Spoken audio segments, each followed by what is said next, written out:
धार जिले के बागनगर में बिरसा मुंडा की पुण्यतिथि पर बागनगर में बाइक रैली निकालकर बिरसा मुंडा का जय घोष करते डीजे के साथ रैली में शामिल होकर पैदल ही आगे चले विधायक। रैली के बाद बागेश्वरी मंदिर प्रांगण के पास सभा को संबोधित किया गया। सभा में गंधवानी विधायक उमंग सिंगार ने भाजपा की सरकार को जमकर कोसा। उन्होंने कहा कि जब तक चुनाव आते हैं तो सब आदिवासी याद आते हैं, मगर जनता विधानसभा में जवाब देगी। आज बिरसा मुंडा की पुण्यतिथि को भूले हैं। लाडली बहना के नाम पर 1 रुपया डालकर आदिवासी महिलाओं को धूप में दौड़ाकर परेशान करने का काम सरकार कर रही है। पैसा एक्ट कानून लागू किया तो अधिकार पंचायत को क्यों नहीं? फिर क्यों रेत माफिया को ठेका देकर कानून की धज्जियां उड़ाई जा रही है? खदानों के ठेके निरस्त करे। उमंग सिंगार ने कहा, भाजपा भोले भाले आदिवासियों को बेवकूफ बना रही है। और रही बात बजरंगबली की, तो कर्नाटक में चुनाव बजरंगबली ने जिताया है। और बजरंगबली तो आदिवासी थे जो जंगल में रहकर भगवान राम को लंका ले गए थे। अब मध्य प्रदेश में भी चुनाव बजरंगबली जितवाएंगे। भारतीय न्यूज के लिए कुक्षी से आशुतोष सेन की रिपोर्ट। देखिए, भारतीय जनता पार्टी जब आदिवासियों को जब याद करती जब चुनाव आते, लेकिन हम आदिवासियों ने हमेशा कांग्रेस का साथ दिया। और आज चूंकि सामाजिक कार्यक्रम था, तो मैं यही कहना चाहता हूं कि चुनाव के समय इनको याद आता है, लेकिन क्यों ये सामाजिक समय में भूल जाते हैं आदिवासियों को?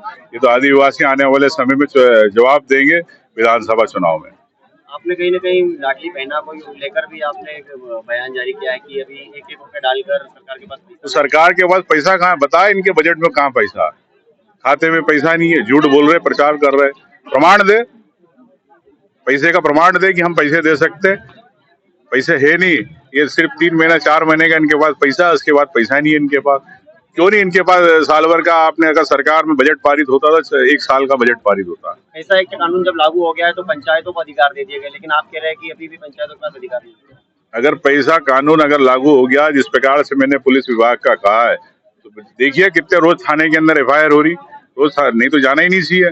पूछिए TI से, पूछिए थानों से, पूछिए कि आप उस गांव के अंदर आपने वहाँ की जो गांव की समिति, वो उनको क्यों नहीं आपने अधिकार दिए? कहने के लिए कागज पर अधिकार है, लेकिन निर्वाचित जो पदाधिकारी है, पंच है, सरपंच है, इनको कोई अधिकार नहीं मिले। ऊपर से आप खदाने दे रहे हो भोपाल से, लेकिन यहाँ आपने आदिवासियों को पंचायत में कह रहे हो कि हमने अधिकार दिए। ठीक है, अगर आपको ऐसा है तो पैसा खदाने निरस्त करो, बड़े जितने उद्योग घरानों के, इन आदिवासियों को मिलना चाहिए। मैंने तो अभी आपको भाषण में भी कहा है कि बजरंगबली तो आदिवासी है जिन्होंने राम को लंका तक ले गए थे। तो हमेशा आदिवासी है तो कांग्रेस के साथ रहे। और रही बजरंगबली, तो बजरंगबली ने कर्नाटक में भी चुनाव जीता है, तो बजरंगबली जीते, ये हारे। Subscribe now to most exciting channel ever.